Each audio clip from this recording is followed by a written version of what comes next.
It's your boy Kelton, and today I'm doing a request from a few people off Facebook and Instagram that hit me up, and that request was for taking this rear rim and tire off of the F4i.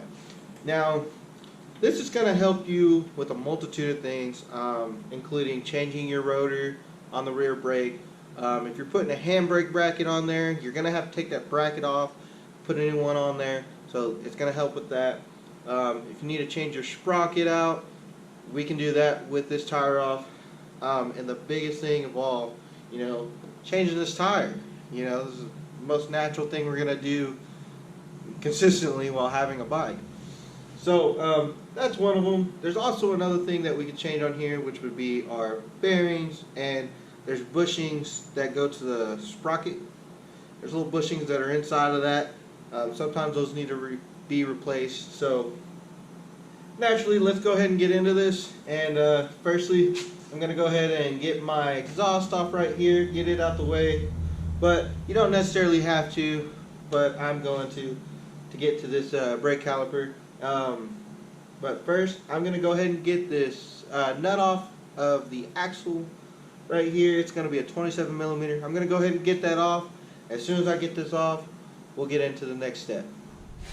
Okay guys, so now to remove this guy, we're going to need something long to be able to actually connect to that guy and push it through. We're going to need a hammer as well. Now, I just want to give y'all an advisory. There is a process to get this off without just throwing it all the way through. This bracket we have to be careful with, and the chain we also have to be careful with. So once we get this guy out, we're going to have to pay attention to both sides to make sure that if something does fall out, we know where it came from, like the spacers, and to make sure that this doesn't hit something else, damage anything else, because the last thing we want is to replace something while we're trying to fix something else. Alright, so I'm going to take this guy. This is a piece of all thread I have.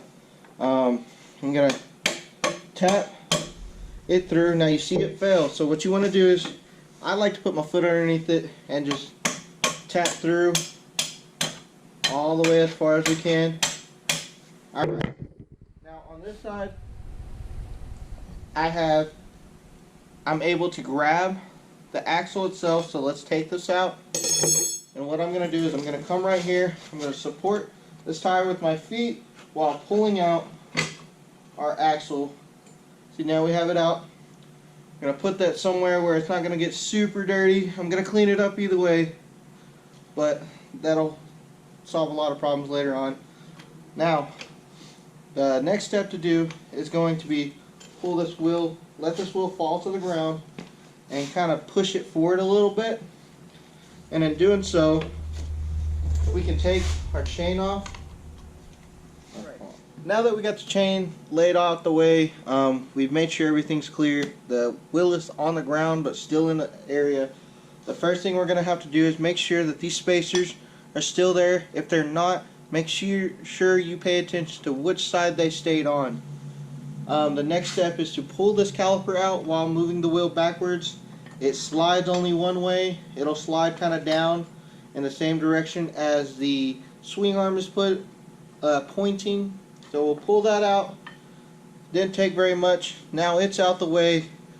Needed that guy out. Now we can just slide this guy out, and voila. Now we got the tire off, and we can do so many things with this, and we'll get into that. Alright guys, I'm going to go over a quick overview of how to do this. The sprocket to take this guy off is pretty simple. You'll take these bolts out. There's this one all the way around. Take those bolts off. Once you get those bolts off, you can take the sprocket out and then put your new one on there. Very simple, very easy to do. If this whole piece, you can see that it wiggles, comes out too, that's okay. It's not a big deal. You just put it in. There's little spacers behind it that you need to replace. Make sure that they go in the way that they came out. You can see where it mates on this piece, so that's super simple. Just kind of pay attention to what's going on. Alright, on this side, on the rotor, what we're going to do is we're going to have to take off these Allen heads to take this rotor off and to put a new one on. So just a reverse process. We're going to put the new rotor on here, make sure that the bolts line up. They've got little lips on them right here, so don't be scared to kind of misalign it. Go across from each other and then go across from each other. Super simple job. And now we can go to doing the install. Alright guys, now we're going to get back to the reinstallation. One major thing that I would do while we're here, we've got this off, clean these areas up a little bit. You can use what I like to use, brake cleaner. This is a O'Reilly brand. Doesn't matter what kind you have. Clean up a few things. My biggest thing is to clean up this guy and kind of remove some of the dust off of it. Do not put this brake cleaner on any seals. It will eat up the seals and then you'll have to replace those, and nobody wants to replace those if you don't have to. So make sure that you put it on, we can put it on bare metal surfaces, clean it off, let it dry for a moment. Brake clean we're going to use on the rotors, brake pads, brake caliper, the bracket. Just kind of get it a little bit cleaner, and then we'll put some stuff like this right here. This is a tub, a little bitty tub of brake grease and bearing grease. It's very necessity for this guy right here. We don't want dry against dry, so make sure you get some of this on there. That's the only thing you should be putting it on, is some of these axles. And if you were installing bearings, that as well. So we're going to clean this up and let's get into this. Alright guys, so now we got the tire all cleaned up what we need to. We've got our space cleaned. Next thing we need to do is make sure we have these spacers in before we go any further, because if we don't have those spacers in, it's going to suck. So get those guys in, make sure they're good. The next step I want to do is roll it in just a little bit, get that bracket on the other side. You'll see how you took it out, but if you didn't, there's a little slot right there, right here, that has an indentation, and we're going to put that in where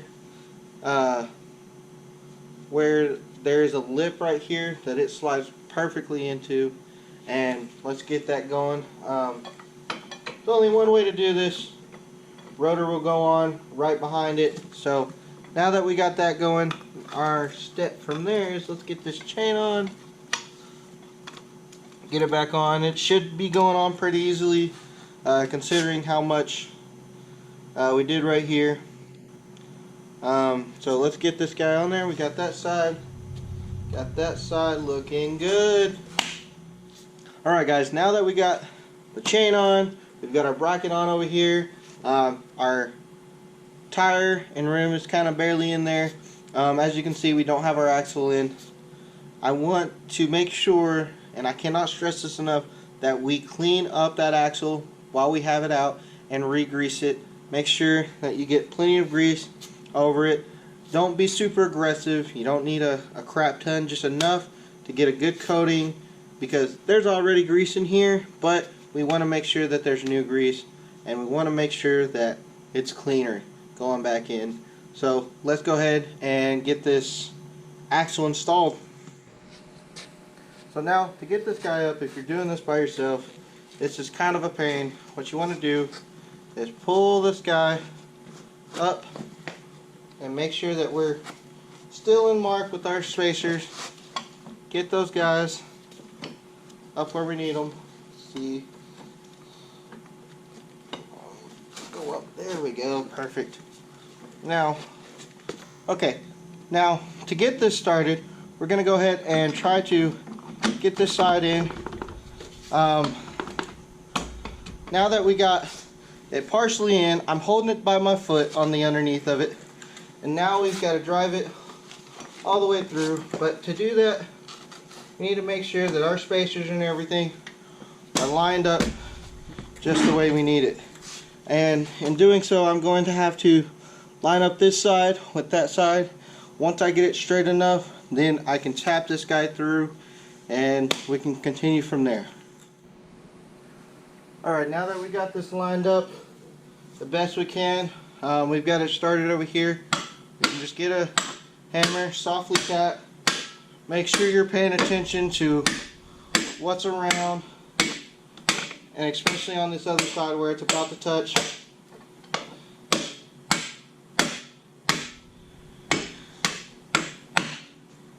Perfectly. Now it's all the way through. I'll show you on the other side real quick of what's going on.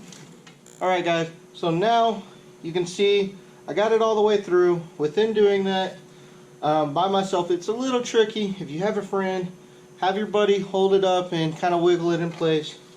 But by yourself, put your feet underneath this tire if you have a stand.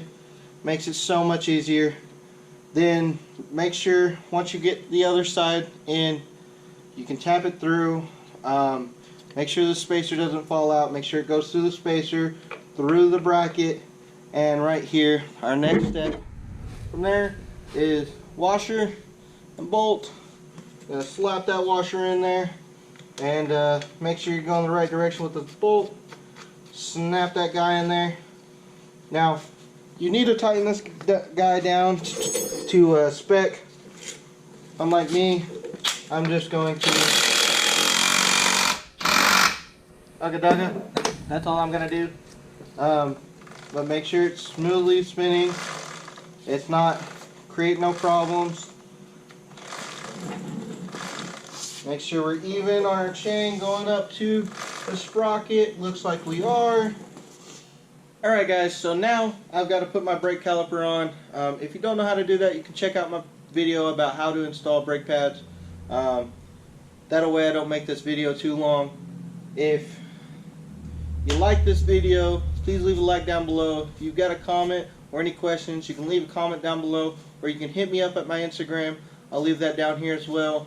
I appreciate y'all checking out my videos today. If you don't mind subscribing, I'm going to keep a lot of content coming for y'all guys, especially for these F4i's. Since I own one, I'm going to be doing a lot of maintenance on it, a lot of things, so hopefully y'all stay tuned, and hopefully I can help some of y'all further y'all's builds. Thank you for checking me out.